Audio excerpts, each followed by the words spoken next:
especially in a context in which the Middle East has already been seriously affected by various crises in recent years, the consequences of which may transcend and cause harm beyond the immediate region and may affect the rest of the world with incalculable consequences.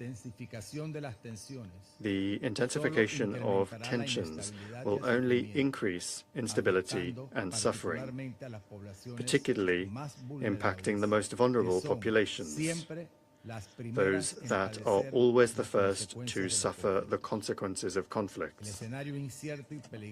In this uncertain and dangerous situation that we face, we are reminded that it is essential to guarantee the respect for and protection of the civilian population during conflict in accordance with international humanitarian law and the values that this Council is called upon to protect. Therefore, we reiterate our urgent call for dialogue, restraint, and the cessation of the use of force.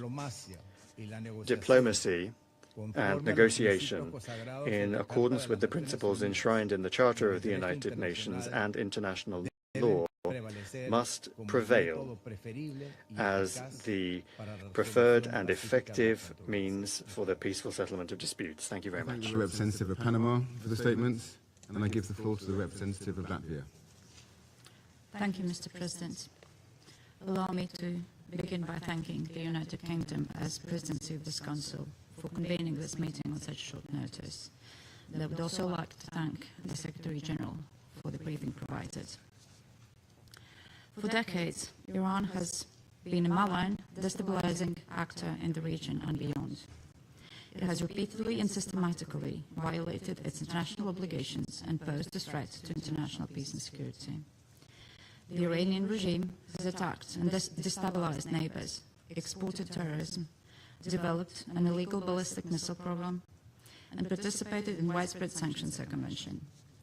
Iran has violated UN Security Council resolutions 1696, 1737, 1747, 1803, 1835, 1929, and this aggressive behavior is consistent. It spans decades. While international law must be respected at all times, the Iranian regime has continuously ignored its responsibilities and binding commitments under the JCPOA and the NPT. The regime has openly maintained its illegal nuclear program, despite repeated and genuine diplomatic engagement from the European Union, the UK, and the US. The IAEA Board of Governors has confirmed over the last 8 months that Iran is failing to engage and to grant monitors access to installations. And this is unacceptable. Iran must cease its illegal nuclear program, comply with its international obligations, and return to the negotiating table. For decades, Iran has maintained terror as its modus operandi. Iran has supported, armed, financed, and trained terrorist groups such as Hamas, Hezbollah, and the Houthis. It has enabled and emboldened attacks against countries near and afar. It has caused the death of thousands of civilians. It has promoted radicalization and the spread of terrorism, and undermined global energy and maritime security. Beyond the Middle East, Iran has directly supported Russia's war of aggression in Ukraine. More than 50,000 of the same Iranian Shahed drones, now striking numerous countries in the Middle East, have been transferred by Iran to Russia. Iranian weapons, Iranian technology have contributed to killing thousands of innocent Ukrainians, and like Russia in Ukraine, Iran is now bringing terror to innocent civilians in the Gulf countries. Latvia stands with the brave people of Iran, brave people that have endured so much, decades of brutality and repression. Recently, this Council met to address the atrocities perpetrated by the Islamic regime against its own people in the streets of Iran. Latvia and the European Union have already imposed sanctions against the IRGC. The Iranian people must be able to determine their own future, free from violence and repression. Mr. President, Latvia joins the call for an immediate cessation of hostilities and urgent de-escalation. We call on all sides to protect civilians and avoid further escalation. Latvia condemns the unprovoked Iranian strikes against countries in the region, namely our fellow member of the Council, Bahrain, and Jordan, Kuwait, Qatar, Saudi Arabia, the United Arab Emirates. Strikes on these countries constitute a threat to regional and international peace and security, and we stand in solidarity with our partners. I thank you. I thank the representative of Latvia for the statement. I shall now make a statement in my capacity as a representative of the United Kingdom. I thank the Secretary-General for his briefing. Colleagues, this is a fragile moment for the Middle East. The United Kingdom played no role in the strikes against Iran. But we are under no illusion about the nature of the Iranian regime. The Iranian regime has murdered thousands of its own people simply for exercising their fundamental rights and freedoms. Iran has repeatedly ignored calls to find a durable and acceptable solution to the nuclear issue, while continuing to destabilize the region through its support to proxies and partners. We strongly condemn Iranian strikes across the region, including the attacks on a hotel in Dubai, the attack on Kuwait's civilian airport, and attacks on civilian targets in Bahrain. We extend our support and solidarity to all our partners, many of which are not parties to the conflict. Regional stability remains a priority. As my Prime Minister stated, UK forces are active and British planes are in the sky today as part of coordinated regional defensive operations to protect our people and regional partners, as the United Kingdom has done before and in line with international law. Reports of strikes on civilians and civilian infrastructure are deeply alarming. The protection of civilians and full respect for international law is critical. Iran must never be allowed to develop a nuclear weapon. That is why we, alongside our French and German partners, have continually supported efforts to reach a negotiated solution. We have always been clear that only a diplomatic solution can fully and sustainably address these threats. We want to see the swiftest possible resolution that ensures security and stability for the region. Iran must refrain from further strikes and its appalling behavior to allow a path back to diplomacy. We will continue to work with our partners to this end in support of peace and security and the protection of civilian life across the region. I resume my function as President of the Council. I now give the floor to the representative of the Islamic Republic of Iran. In the name of God, the compassionate and merciful, we appreciate the Secretary General for his briefing and his contribution to this meeting. We express our sincere appreciation to the Russian Federation and China for supporting the convening of this emergency meeting of the Security Council to address the manifest aggression committed by the United States and Israeli regime. I also thank those Council members, in particular China, Pakistan, and the Russian Federation, who have today taken principled position in condemnation of this unlawful act. And it is regrettable that some members of this body, in a blatant double standard, disregarded the flagrant act of aggression committed by the US and Israel on Iran and condemn Iran for using its inherent right to self-defense on the UN Charter. Mr. President, this morning the United States regime jointly and in coordination with the Israeli regime initiated an unprovoked and premeditated aggression against the Islamic Republic of Iran for the second time in the recent months, while deliberately attacking civilian populated areas in multiple large cities of Iran where millions of people reside. As a result of this brutal armed attack, Hundreds of civilians have been killed and injured. The aggression and atrocious crime of the United States regime and the Israeli regime and the deliberate and persistent targeting of civilian infrastructure are going. In addition to the numerous civilian residential buildings, the aggressors have also targeted a school in the city of Minab, Hormozgan province, killing more than 100 children. The number of innocent civilians continues to rise. This is not only an act of aggression, it is a war crime and a crime against humanity.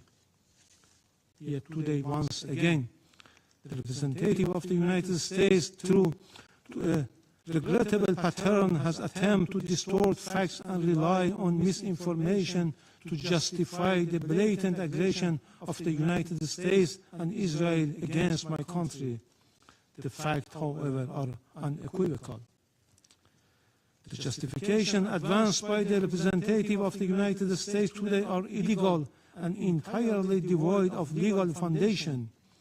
The baseless allegation invoked to defend this unlawful use of force have no standing under international law.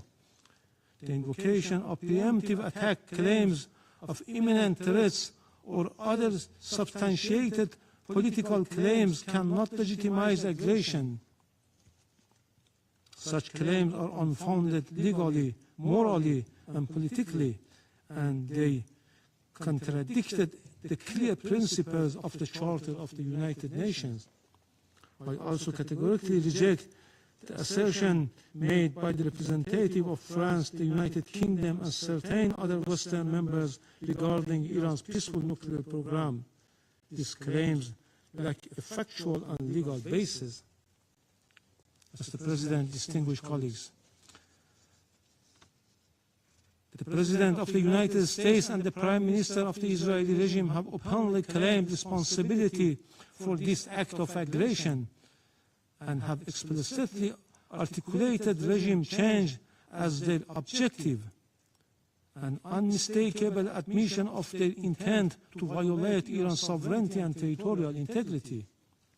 The President of the United States has falsely described this aggression as necessary to neutralize an imminent threat to the American people. This is nothing more than a deliberate attempt to mislead the international community and the U.S. public opinion and manufacture consent for unlawful war. Similarly, the representative of the United States has cynically sought to mislead this Council, yet history provides ample documentation that the foreign policy of the United States has repeatedly relied on unlawful force, covert intervention, and political manipulation to alter the governments of other member states. This record is well established. The reality is clear and undeniable.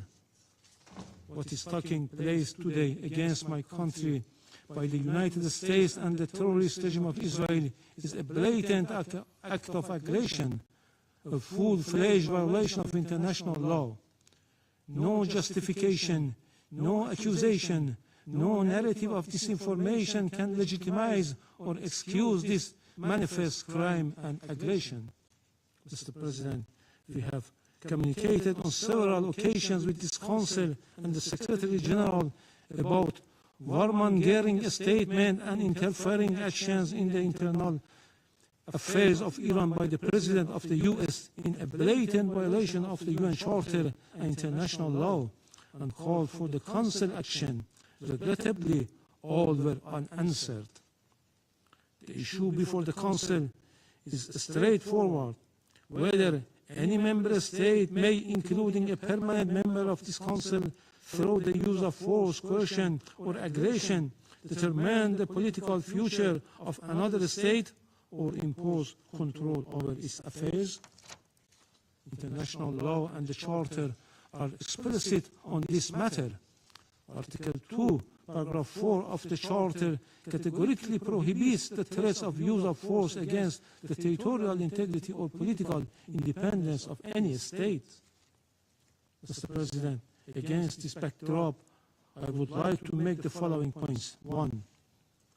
What is occurring against my country is a clear act of aggression. It is an open armed aggression against the Islamic Republic of Iran. The United States and Israel war today is not merely a war against Iran. It is a war against the Charter of the United Nations, a war against international law, and a war against the international legal order upon which the United Nations and the Security Council have been built for over 8 decades. As the Charter affirms, the United Nations was established to save succeeding generations from a scourge of war. The Charter, adopted in 1945, is founded upon this fundamental principle. Members shall refrain from threat or use of force in international relations. The sole exception is the inherent right of self-defense under Article 51, and only in the event of an armed attack. The military aggression carried out by the United States and Israel satisfies none of the criteria of lawful self-defense. Accordingly, the action of the United States and Israel constitute a manifest violation of Article 2, a peremptory norms and a fundamental principle of international law accepted by all member states. Neither the Charter nor international law recognize internal matters of states as justification for the use of force by other states. Were this otherwise, no international legal order could endure. The rule of law would be replaced by the rule of force. 2. In responding to aggression on large-scale war, the Islamic Republic of Iran is exercising its inherent and lawful right of self-defense under Article 51 of the Charter of the United Nations. The armed forces of the Islamic Republic of Iran are utilizing all the necessary defensive capabilities and means to confront this criminal aggression and deter the hostile acts. Consequently, all bases, facilities, and assets of the hostile forces in the region shall be regarded as legitimate military objective within the framework of Iran's lawful exercise of self-defense. Iran will continue to exercise its right of self-defense decisively and without hesitation until the aggression ceases in full and unequivocal terms. 3. Iran remains firmly committed to respecting the sovereignty and territorial integrity of its neighboring countries. Under no circumstances will we target the sovereignty, people, or interests of our neighboring countries in the Persian Gulf. Our legitimate response have been directed solely and exclusively at the bases and assets of the hostile government of the United States that operate beyond the control of the host states. Priority has been given to the targets that diminish the aggressor capability and capacity to continue its malign actions. We had previously and formally conveyed this warning to the Secretary General and the Security Council. 4. Despite continuous U.S.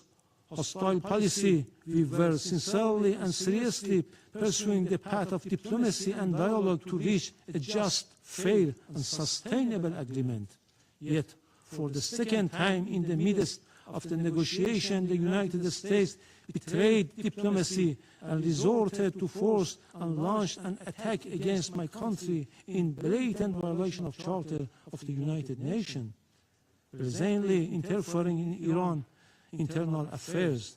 They are even calling on the people to riot against their own government. The recent record of the United States toward Iran is equally clear. Since January 2025, the U.S. administration again reinstated the hostile approach, including the policy of so-called maximum pressure and economic strangulation through sweeping sanctions. The General Assembly has repeatedly voted by overwhelming majorities against such unilateral coercive measures. The objective of these illegal measures has been transparent, unconditional surrender. despite repeated warning by Iran to the Secretary General and the Council regarding serious violation of the Charter by a permanent member, the Council has regrettably failed to discharge its primary responsibility, allowing the erosion of the rule of law in favor of the rule of force. 5. Just as the Israeli regime succeeded in dragging the United States into the quagmire of war with Iran, the United States in turn is deliberately seeking to expand the scope of the conflict by exploiting spaces in the Persian Gulf region. The hostile U.S. government dream of swallowing Iran and forcing the Islamic Republic of Iran into submission will never be realized. This war, before being a contest of military equipment and advanced technologies, is a battle of wills, and in that battle, the Islamic Republic of Iran will prevail. Furthermore, the Islamic Republic of Iran has repeatedly affirmed its commitment to diplomacy and negotiation. However, it will never submit to pressure, coercion, or force. Diplomacy has rules and principles. It cannot coexist with aggression. 6. The duty of Council members is to defend international law and specifically the Charter. They are not called upon to judge the political system of states, nor to determine whether military aggression or economic siege leads to freedom or domination. Expression of concerns and empty condemnation are not sufficient. The Council must act. Pursuant to Article 39 of the Charter, the Security Council must immediately determine the United States and Israeli regime have committed an act of aggression and demand the immediate cessation of its unlawful use of force, including any explicit or implicit threats against Iran, and require binding assurance of non-repetition. Affirm that the United States and Israeli regime bear full international responsibility for all materials and moral damage inflicted upon the infrastructure and facilities of the Islamic Republic of Iran and are obligated to provide full reparation. Let me conclude, Mr. President, with a simple and undeniable truth. Israel and the United States have attacked Iran. They have violated international law and the Charter of the United Nations. They must be held accountable. So long as this aggression continues, Iran will continue to exercise its inherent right of self-defense firmly, proportionately, and without hesitation until the aggression ends. The Security Council must act now and stop this act of aggression immediately. Silence is complicity in this crime. I thank you. I thank the representative of the Islamic Republic of Iran for the statement, and I give the floor to the representative of Israel. Mr. President, for 47 years, the Islamic regime in Iran has led crowds in chanting, March Bar Israel, March Bar America. Mr. Iravani, do you want to translate these chants? Your leaders have been chanting it for years in public events, in your parliament. March Bar Israel, March Bar America. They mean death to Israel, death to America. Israeli and American flags were painted on roads so they could be trampled. Our flags were burned in public squares. This is not the anger of a radical fringe. It is state-sanctioned hatred. And while those March Bar chants echoed, uranium was enriched, centrifuges span, missiles were built, facilities were buried deep underground. It was never just empty rhetoric. It was preparation for action. But today, alongside our ally, the United States, we act to stop it. Israel stands before you today, having acted with the United States to confront and stop an existential threat before it became irreversible. The operation targets nuclear infrastructure, ballistic missile sites, the machinery of repression that fuels terror across our region. We did not act of impulse. We did not act of aggression. We acted out of necessity because the Iranian regime left no reasonable alternative. This joint effort will continue for as long as the threat remains. We thank President Trump and acknowledge the close cooperation between Israel and the US, which has brought the alliance between our countries to an all-time high in peace and in war. Let us be clear about what we are confronting. This regime has built nuclear weapons in blatant disregard of international law and UN resolutions. It has brutally murdered its own citizens and crushed dissent. It's happened now as we speak in cities in Iran. It has expanded missile arsenals and armed proxies across the region. It has openly declared its intention to erase Israel from the map. Now, as it faces consequences, it is launching missiles and drones across the region, endangering the UAE, where a Pakistani citizen, unfortunately, was killed. Jordan, Kuwait, Bahrain, Qatar, Iraq. As we speak, in the last hour, a rocket targeted the city of Tel Aviv. Civilians, they don't target military bases. Civilians struck a building in Tel Aviv. An innocent woman was killed, and 21 people were injured. This is a regime that destabilizes wherever it reaches. It spreads violence outward while crushing freedom at home. It is not reacting. It is expanding. It is a machinery of radicalism that does not recognize borders. Mr. President, diplomacy was exhausted. Iran was required to stop enriching uranium, stop heavy water projects, stop developing nuclear-capable missiles, and allow full inspections. Iran did none of it.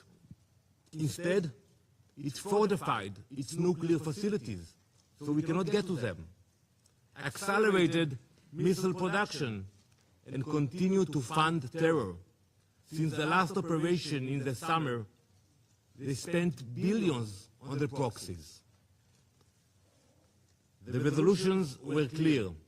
The strategy was just as clear. Delay, delay, delay. But we will not be played.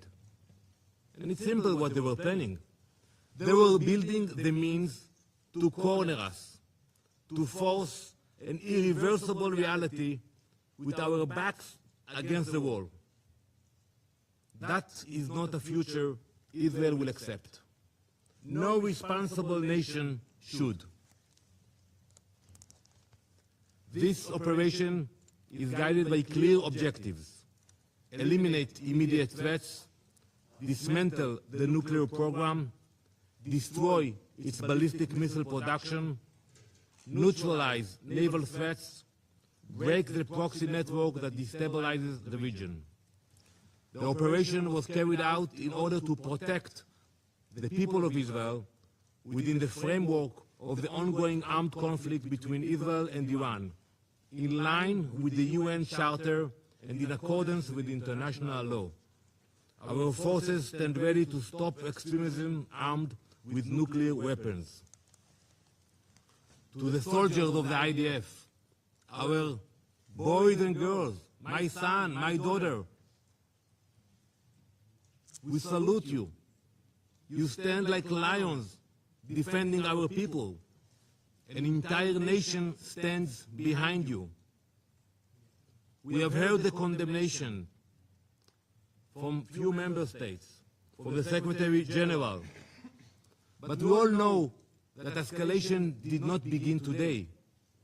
It began when Iran armed proxies and exported terror, expanded missiles and drones, advanced its nuclear program in violation of its commitments, turned on its own people, beating, imprisoning, executing.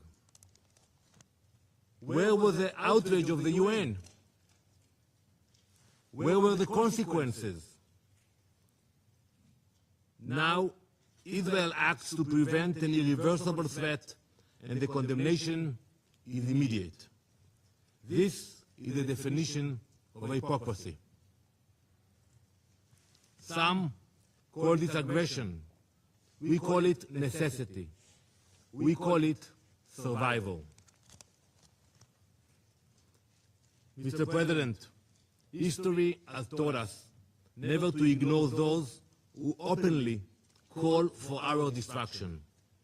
When a regime says it will destroy Israel, when it chants death to Israel, when it promises to wipe Haifa and Tel Aviv off the map, we believe it.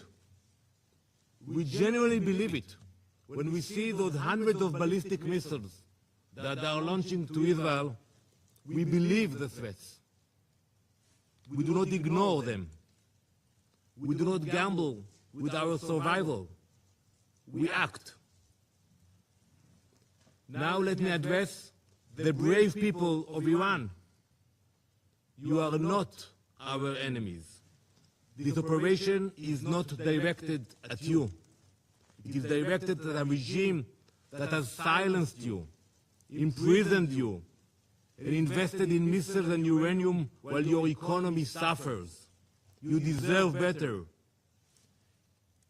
It is this regime, the Basij, the Revolutionary Guard, who have dragged your country into isolation. The world does not fear a free Iran. It fears a radical regime armed with nuclear weapons and driven by extremism. Your future should not be defined by those who chant for death. As President Trump has said, the Iranian people deserve dignity, security, and the chance to shape their own destiny. We are thinking about you. You are seen. You are not alone. The future of Iran belongs to its people. We stand with you. Mr. President, this week, Jewish families all around the world celebrate Purim. Many Israelis will do so now in a bomb shelter. The story of Purim happened more than 2,500 years ago, in the same place. In ancient Persia, an evil minister by the name of Haman sought to wipe out the Jewish people. And it began with words, with chants. It became a decree. It could have become a genocide. But Queen Esther refused to remain silent. She stepped forward, she spoke up, she acted before it was too late. That is the lesson we learned. It is not only an ancient lesson, it is a modern one. Last week, I stood at the gates of Auschwitz with dozens of UN ambassadors. We stood in a place that shows what happens when radicalism and extremism grows and no one stops it in time. Before the Holocaust, some leaders, serious leaders, believed that they could calm aggression with concessions. They were completely wrong. Giving in did not stop evil. It strengthened it. Winston Churchill understood what Queen Esther understood long before him. When destruction is declared, and weapons are being prepared and assembled, leaders must act, not later, now. Today, President Trump and Prime Minister Netanyahu understand that same lesson. For decades, the Iranian regime has built missiles, enriched uranium, armed proxies, and spread terror far beyond its borders. This regime is not only Israel's enemy. It is an enemy of stability, an enemy of every peace-loving nation. In this joint operation, Israel and the US are acting together, not because we see conflict, because we refuse to ignore declared destruction. We are stopping extremism before it becomes unstoppable. We will ensure that no radical regime armed with nuclear weapons and ballistic missiles can threaten our people or the entire world. Thank you, Mr. President. I thank the representative of Israel for the statement.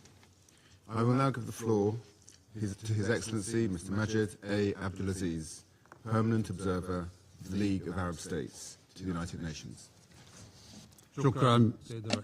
Thank you, Mr. President. I thank the Presidency for convening this emergency session today. I also extend my thanks to the Secretary General for his powerful and comprehensive briefing. The Security Council convenes today at a pivotal moment in the history of the United Nations, a moment that unfortunately represents a glaring failure of the multilateral international system, a failure the League of Arab States has long warned against. Regrettably, it is a moment in which the Arab-Israeli conflict has expanded into a full-scale regional war, through which Israel seeks, through this escalation, to evade ending its occupation of Palestinian territories, to prevent the establishment of an independent Palestinian state, and to obstruct Palestine's admission to the UN in implementation of the two-state solution and the core principles of international legitimacy. Israel has done so by expanding the scope of its brutal military aggression against the Palestinian people in Gaza and the West Bank, by intensifying its efforts to annex the West Bank, and through repeated military attacks on Syria, Lebanon, Yemen, and Iran, all in a misguided attempt that is categorically rejected both regionally and internationally to impose Israel's hegemony on the Middle East by using military means, even if it is at the expense of the member states of the League of Arab States and at the expense of the suffering of their peoples under Israeli policies and attacks aimed at imposing the law of force instead of the force of law. At the Council's previous meeting on this item last week, the Foreign Minister of Israel, the occupying power, made extremist religious assertions, thus offering clear evidence of the arrogance of Israel, which seeks to impose its own extremist religious interpretation on the word, claiming that all Palestinian land, including the West Bank, which cannot be annexed under President Trump's plan and under Security Council's Resolution 2803, all this Palestinian land has belonged to Israel for thousands of years. Such claims reflect an unmistakable contempt for the legal, historical, and foundational principles upon which international legitimacy have been built in this Council and in this organization. Despite the announcement 2 days ago in Geneva that negotiations between the United States and Iran on the Iranian nuclear file has made some progress, Israel has blatantly disregarded all these developments in pursuit of narrow, self-serving interests. It has launched a wanton military attack at dawn today against the Islamic Republic of Iran, claiming that the attack was intended to prevent Iran from acquiring nuclear weapons. At the same time, Israel itself refuses to join the Nuclear Non-Proliferation Treaty. It refuses to subject its nuclear facilities to the IAEA's comprehensive safeguards regime, and refuses at the same time to attend the United Nations Conference on the establishment of a Middle East zone free of nuclear weapons and other WMDs. That conference, held for the 7th consecutive year at the United Nations last November, with the active participation of the Islamic Republic of Iran in all its sessions, and with the continued boycott of Israel and one permanent member of this council. This Israeli boycott of this important conference is clear. Although the conference seeks to achieve the same goal, which is to eliminate the ambiguous nuclear capabilities, both Israeli and Iranian, and this Israeli stand reflects the fact that Israel wants to remain the only state acquiring ambiguous nuclear capabilities in the Middle East and capable of producing nuclear weapons, which is something that Middle East countries cannot accept. Mr. President, despite all the above, the clear escalation among all parties amounts to a cowardly and unjustified military assault by the Islamic Republic of Iran on several Arab states that are members of the League of Arab States. This escalation threatens to widen the scope of the military conflict and risks igniting a full-scale regional war. The General Secretariat of the League of Arab States have issued an official statement from which I quote: "The General Secretariat of the League of Arab States strongly condemns the Iranian attacks on the State of Qatar, the Kingdom of Bahrain, the State of Kuwait, the United Arab Emirates, and the Hashemite Kingdom of Jordan." And I add the Kingdom of Saudi Arabia, Syria, and Lebanon.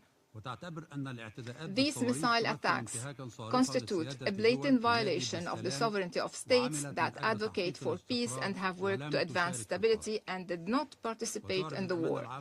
The General Secretariat expresses full solidarity with these Arab states in confronting these attacks and affirms its support for any measures they take to defend themselves and to protect their populations. The Secretariat stresses that Arab states have taken clear positions regarding the Iranian crisis by rejecting military action against Tehran. Several Arab states exerted tremendous efforts to further mediation and to prevent the escalation we are witnessing today. The General Secretariat is deeply concerned by the grave dangers posed by the current situation in the region. It calls upon all influential parties in the international community to act immediately to de-escalate as quickly as possible, to prevent the expansion of regional instability and violence, and return immediately to dialogue. End of quote. In conclusion, Mr. President, the League of Arab States joins the Secretary General of the United Nations in urging all states to respect their obligations under international law, including the UN Charter, which clearly prohibits the threat or use of force against the territorial integrity or political independence of any state, and prohibits any use of force inconsistent with the purposes and principles of the United Nations, especially when it involves attacking nuclear facilities, which could have catastrophic consequences for entire populations. The League also joins the United Nations in calling for an immediate cessation of hostilities and de-escalation to prevent a wider regional conflict that would have dire repercussions for regional stability in the Middle East. From this standpoint, the League of Arab States urges the Security Council, particularly with the United States assuming the Council's presidency beginning tomorrow, to lead the collective security regime to immediately halt military operations and to return to negotiations on all tracks, inspired by the positive momentum generated by last week's Board of Peace meeting and by the role of President Trump in advancing global peace, and in full respect for the established mechanisms of the multilateral international system, far from any geopolitical confrontations that will only prevent us from achieving global peace. Thank you, President. Thank His Excellency, Mr. Abdulaziz, for the statement. The representative of the United States has asked for the floor to make a further statement. Thank you, Mr. President. I wish to exercise my right of reply to the so-called representative of the Iranian regime.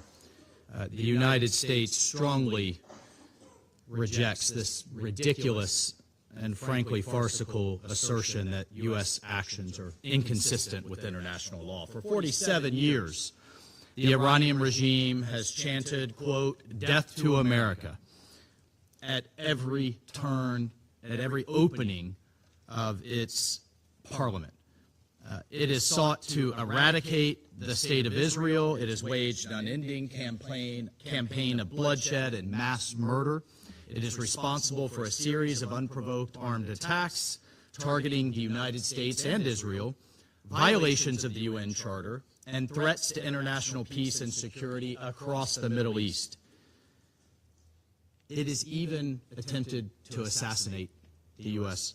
President, President Trump. It has done so not only directly, but through its proxies, seeking to hide and mask its bad actions while publicly claiming to be a Iran's menacing activities directly endanger the United States, our troops, our bases overseas, our partners, our allies around the world. The United States has made every effort to negotiate a peaceful resolution of this conflict with Iran. But Iran has failed to take that opportunity. So in close coordination with the government of Israel, the United States has taken lawful actions to address these threats in line with Article 51 of the Charter of the United Nations. And Mr. President, I'll just say on a final note, you know who is not complaining tonight? You know who is not citing the vagaries of international law? You know who is celebrating in the streets around the world? The Iranian people. Mr. President, maybe, perhaps just maybe, they will finally be free. I thank you. I thank the representative of the United States for the statements. The representative of Bahrain has also asked for the floor to make a further statement. I give them the floor. Thank you, Mr. President. I apologize for taking the floor once again. I would like to reread a paragraph from the statement of the GCC countries, Jordan and Syria. Accurately, it is as follows, and I quote, "As we have pointed out in the letter addressed to you today, a number of Iranian missile attacks have targeted today the UAE, the Kingdom of Saudi Arabia, the State of Qatar, the State of Kuwait, and my country, the Kingdom of Bahrain, and the Hashemite Kingdom of Jordan, and the Syrian Arab Republic, in a flagrant violation of the sovereignty and territorial integrity of these countries." I think.